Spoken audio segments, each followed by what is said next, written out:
Huh? Look at all of us. Wait, How's start? everybody doing? Darren, how are you? I'm doing good, man.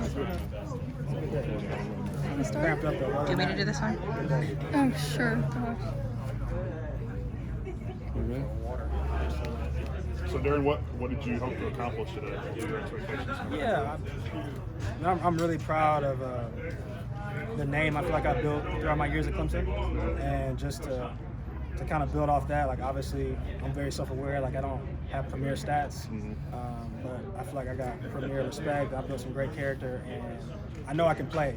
Just didn't have as much opportunity as I wanted, but the opportunity I was given throughout my career, I feel like I had my moments, and I showed I could play the biggest level. And so coming here, it was just, man, continue to dream, never settling, and I never wanted my story to be a woulda, shoulda, coulda. Right. And for me, it's just to put it all out there and see what happens. If it ends, it ends, but it ends on my terms, not because I was afraid to go out there and chase it. Yeah. And I feel like I had a really good day. I'm like I look at all the stats from all the guys across the country. Like, I feel like I had a good broad, pretty good vertical. For my bench would have been top 2 at the combine. My 40 was solid. Cramped up, but I caught some balls. I got to be able to catch at my size, and so I feel like I had a solid day. I feel like for me, I gave people enough evidence to give me a shot, and that's all I can ask for. So hopefully, day 3 of the draft, I get some calls. Let me come to rookie mini camp. That'd be awesome. Was it a hamstring or a calf? It was just calf, man. Like, it's crazy. I haven't. I was hydrating. I guess I wouldn't get enough electrolytes in there. So I went up to try to catch the ball. That thing locked up, and it was a no-go. But I'm all good. What did you think of Tajh out there throwing passes? Hey, Tajh was good, but I think Cole Stout had a little more game mindset today. Cole Stout came ready to play, and he was putting them on the money. But obviously Tajh is a legend, man. It was incredible throwing with him for the past week. And so he did his thing, but if I was giving somebody a job today, I might go ahead and give it to Cole. I guess if someone told you that James Skalski and Nolan Turner were going to have the highest vertical jumps, don't be surprised. Yeah, no, for sure. I maybe will suspect Nolan. Nolan's always been sneaky athletic. That's kind of been a floating thing around the team. We've always kind of known Nolan to be like just sneaky athletic. Now, Jamie was a soccer player, so he's a little more agile than people think. So, I mean, I guess it makes sense, but I definitely wouldn't have suspected them.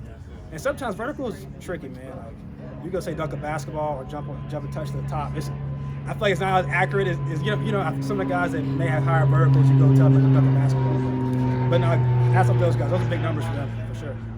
Do you feel pressure coming in a day like today, just knowing this is like your one shot to get in front of NFL personnel and do something?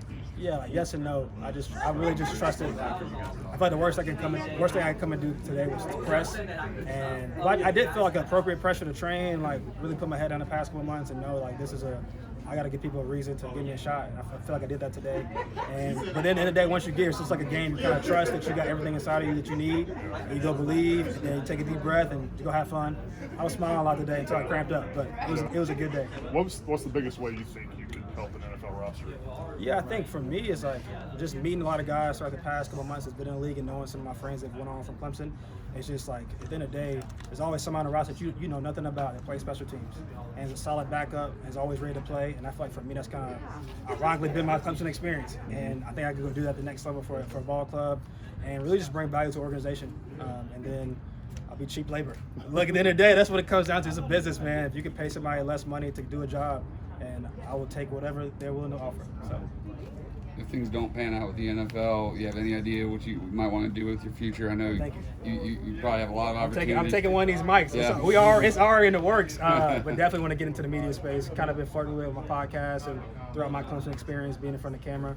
That definitely seems like the trajectory to be a really cool job and career for me. And so whenever this ends, we're going to go right into it. So I've been chasing this dream, but I've been having some plans set aside no matter what happens. You seem like a natural at it for sure. I appreciate it. You got a front row seat to kind of see, Phil Mafah, Kobe Pace, Phil Shipley. What are your thoughts on those guys, and are you kind of excited to see how it turns out for them in the future?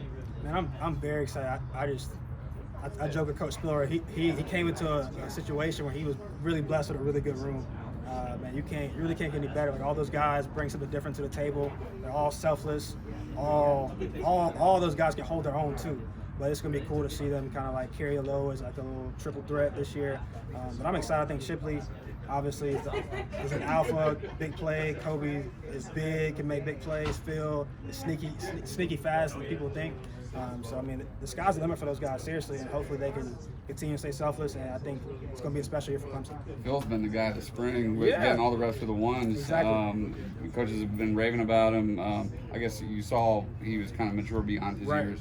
No, he always has been. I think he's very quiet, but not. He just like he observes everything and just very like he's always been mature since I met him in Shipley, and so he came in ready to work. And I think I admire the way he's done everything because obviously some guys have been in front of him, but I feel like when he's got his moments, he's shown bright. And so I think this year he definitely deserves to play as much as all the other guys in the room. And I feel like for him, this is gonna be big for his confidence in the spring because he wasn't the guy in the fall. And so whenever his number's called, he's gonna be ready for sure. Have you talked to any teams at all? Yeah, man, I've been actually talking to a lot of people just because, one, he's introduced myself to everybody that came in the building, and it's kind of familiar faces. So for me, I think that's the trajectory. Hopefully get invited to a camp, and then we'll see what happens. Yeah.